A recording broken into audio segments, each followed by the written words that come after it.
It started right there, by your feet. The needle nose drilled through the concrete carpet slab and fell through roadside signal fire hiring squad car radios. We played on the linoleum beside her nightie. We used nails for swords for Transformers toys because she taught us not to like their guns. She never let us in the pantry, near the yellow onions, red wine, or black font white-listed numbers, and potatoes with Mr. Clean behind the child-proof cork tongue that cut centers and split and spilled in the pile of papers with Grandma's inauguration speech on the first anniversary with no one to place flowers and no one to notice last year's are dead. Us. The plastic grandkids who never knew any better, or found out, or passed the appetizers without saying you're welcome. But we don't lament at all, because no one ever knew any better. It wasn't just us.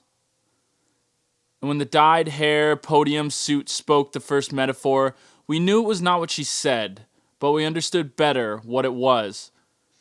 We smiled imagination and raced the westbound ultraviolet radiation because that's what our older brothers had done.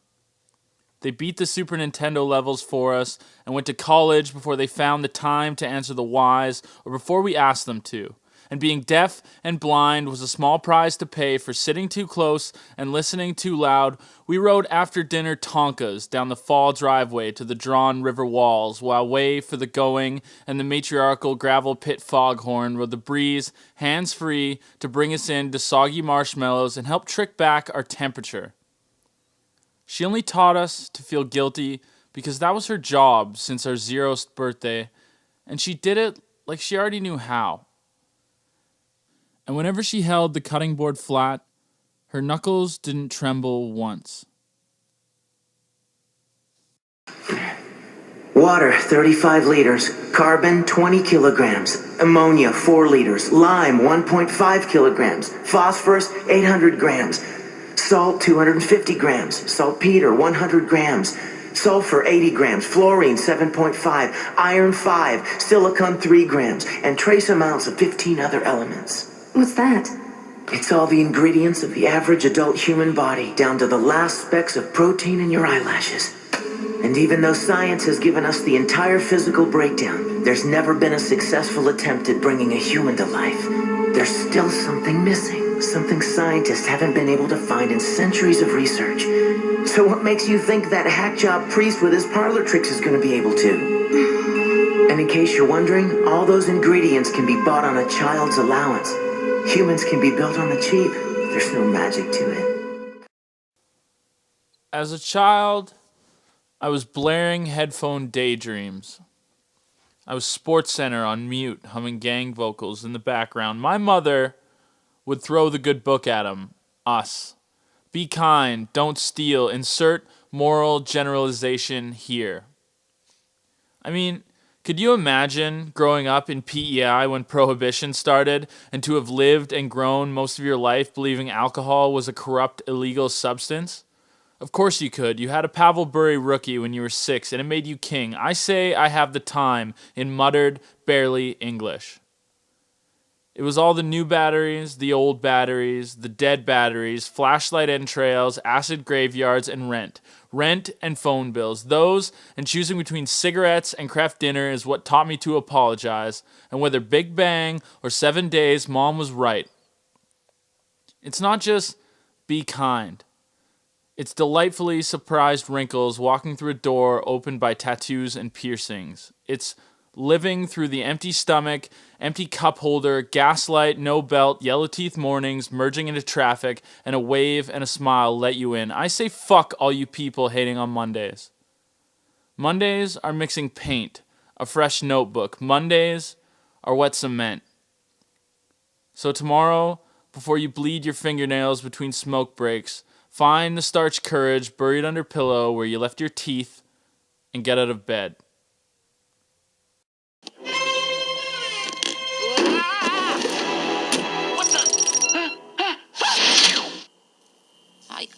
I don't understand. You made me go in the freezer tube? Detonation in T-minus 15 seconds. You little runts froze me. You took away my life. We can explain. No, you can't. Shut your adorable trap. We had no choice. You were the only one who could help us. What is one life weighed against the entire universe? But it was my life. My keys and I play a game of hide and seek every morning. I always count and seek, they always hide and finger muffle Snickers. There is only one rule: seek, then destroy. Yet every morning my blood pressure still plays, you just can't stop it sometimes. James smirked with his eyes, not his mouth. He used Melina every time. Forward, square, and she would disappear into the ground and reappear from the sky to kick me in the face. Then he would combo forward, square with forward, square. He needed only to land it once, and after that, with a correctly timed combo, it was unblockable. He always landed it at least once, so I quit. Sometimes you just lose. Quitting is just losing on your own terms. But by that logic, the remote actually works. And besides, I'd settle for the broken speaker, green-striped, cigarette plastic, warm air conditioning road trips over the mute blue, cocaine-drip sunrises any day of the week except Thursday when the order comes in. If you knew the time and place of your death, you'd go crazy just thinking about it. Right? No, I don't think so. If I knew, I would smile, sigh, and recline, imagining a date circled on a calendar page that hasn't been printed yet. With years between me and that day, I could stack the boxes higher and curse my gym alarm less.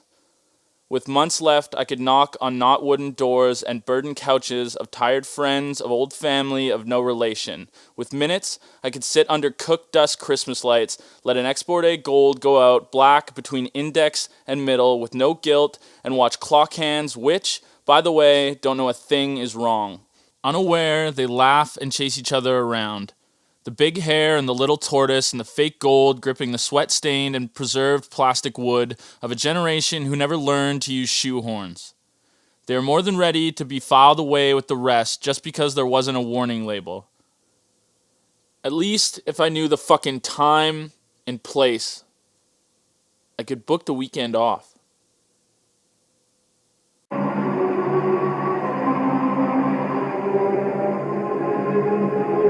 Strange, isn't it?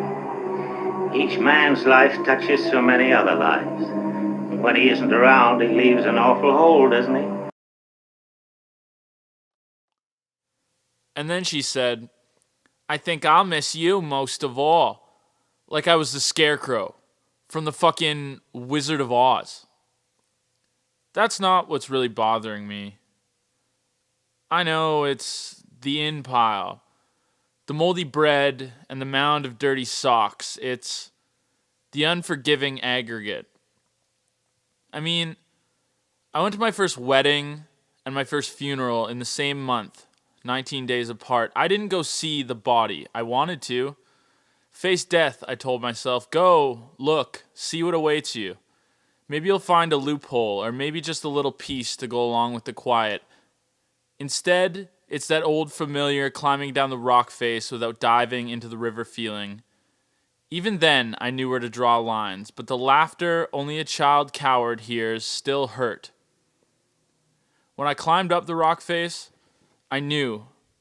I was certain I would jump, but when I got up there and I looked down, I was certain I couldn't.